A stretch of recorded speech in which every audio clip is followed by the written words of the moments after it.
Alright guys, welcome to this video, and in this video I'm going to be showing you how you can deploy your FastAPI project on Heroku. So this is actually very simple, it's not too complicated. Without wasting any time, let's just go straight into the video. So I have this FastAPI project I created here. So this is just like a simple API that just returns some particular information. So we have the get requests, we have the post request, we have the put, and we have delete. So it's just a simple project, and I want to host this on Heroku. So the first thing I want to do is to come into the folder where I have the file of that FastAPI project, and I'm going to create a new file, and I'm going to name that file Procfile.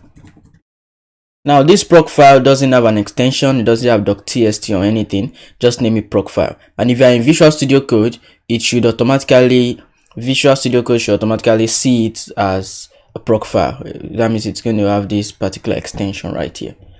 So this is the code that's going to go into this file. So you'll say web, we'll put a colon, and we'll say Gunicorn or Gunicorn.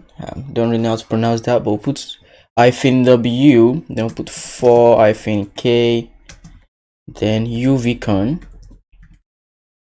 dot workers dot uvcon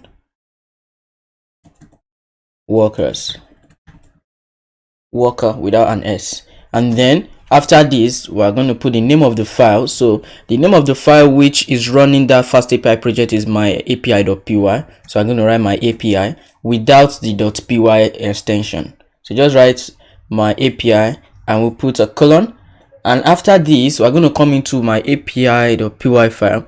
Then the variable which is initializing this FastAPI library or FastAPI object or whatever. So the name of the variable is app, and then we have to come in now, say my API colon app. So this is just for us to be able to run this our project after being hosted. So this, I don't really know how to break this down into a way that will be very simple, but this is just the code that we need to put in this Procfile.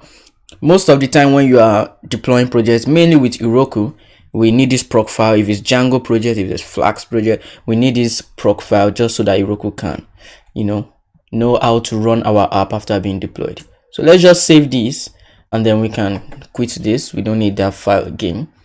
After that, let's quickly come back to the file. In here, you see we are using something called Gunicorn. So this Gunicorn is actually a library that we need to make sure we have installed. So let's come into our command prompt, and let's just say pip install Gunicorn. So I personally have Gunicorn or Gunicorn installed on my computer, so it should tell me requirement already satisfied. That's because I have it installed, but if you don't, it should go ahead and download that and install it. So as you can see, it says requirement already satisfied, this particular version, requirement already satisfied, this particular version, and here. So after doing that, the next thing we want to do, we'll come back in here, and let's just create a requirement.txt file. So this requirement.txt file is going to contain all the libraries and frameworks or modules or whatever we use in this particular project. So we're going to come back here and say pip freeze. I'm going to put a greater than sign, requirements.txt. So this particular command line is going to create a new file right here named requirement.txt, and in there is going to contain all the libraries and frameworks we use with the version. So if I come back here now, before I go any further, I just want to let you know that I am in the folder of that FastAPI project. So this particular folder that is open here in VS Code, I'm already cd'd into there. I've already directed this command prompt into there. So that's why when I do pip freeze requirement.txt, the requirement.txt file is created here. So make sure that you have that done already. So after doing that, what we just need to do is to host this FastAPI project on GitHub. So let me quickly come into my GitHub account. This is my GitHub account right here. Yeah, I know it's very fancy.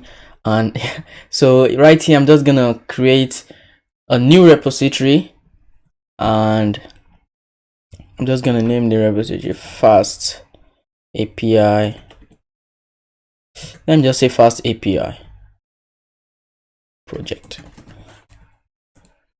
So now I do not need any of this. If I need a readme file, I can easily add that later. So let's just create it, make sure it's public. So yeah, so it is created now, and what I just want to do is to push this FastAPI project onto this GitHub repository, and I'm going to do that now, and then once I'm done, I'm going to come back. So stay tuned. So right now I have this FastAPI project uploaded to this GitHub repository. So now that I have this, what I just want to do is to go into my Heroku account now, and I can just create a new app, and let me name this FastAPI project also. Now you can choose any region. I'm in Europe. I can just leave it like that and just say create app. So yeah, so what I want to do now, since I'm on deploy, I'm going to deploy it through GitHub. So I'll just say connect to GitHub. So I actually do not have my GitHub connected, so I'm just gonna say connect, and it's gonna use OAuth to connect it. Okay, so it has been connected successfully. As you can see, it has my profile picture, Tomi, and this repo name. So now I'm just gonna come here and let me copy the name of this repository, and I'm gonna come back here now, and I'm gonna search for it. So it has seen it there, and I'm gonna hit connect. So now that it's connected, I'm just gonna say the branch I want to deploy.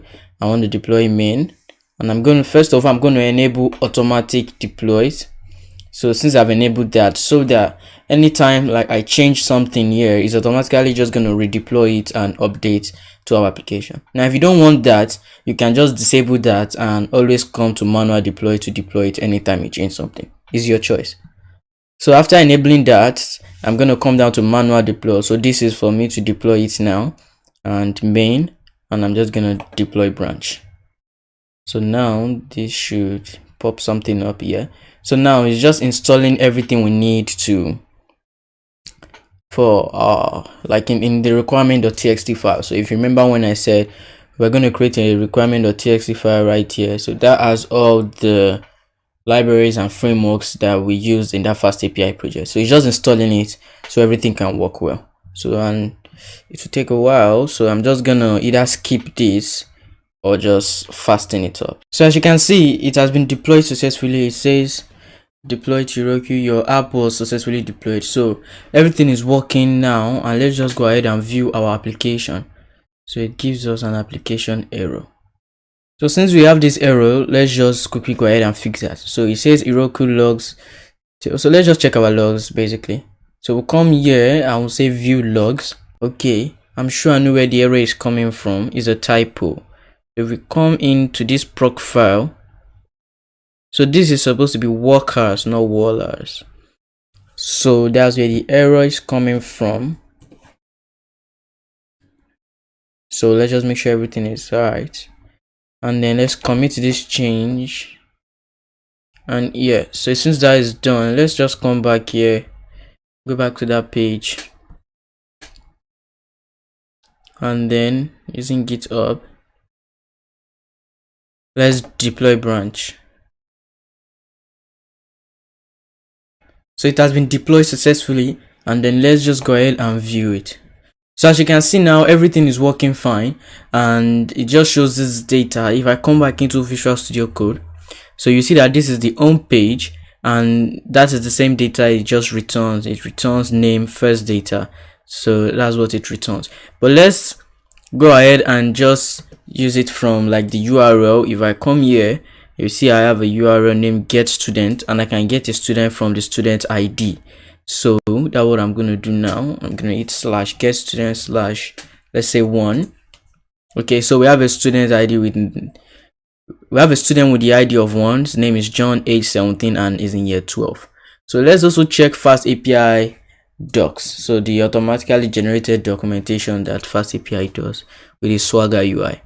So as you can see, it just shows me all the methods I have: the get, post, put, delete, so I can try anyone out. So if I want to try this out, So I can have a student with 1, and I'm sure I can delete. So yeah, so it says student deleted successfully. Everything is working fine. That's how we can just easily, integrate FastAPI with Heroku. So you can also like test it in Postman or any API testing service you have. So let me just put in this in there, and it's a get method and it's send. So let's see, it gives us that name first data that we have right here. So let's also try this get student. Let's copy it, and then we can get the ID of 1. Okay, so everything works fine, as you can see. So that is how we can just easily deploy our FastAPI project using Heroku. So thank you so much for watching this video, and I'll see you in the next one.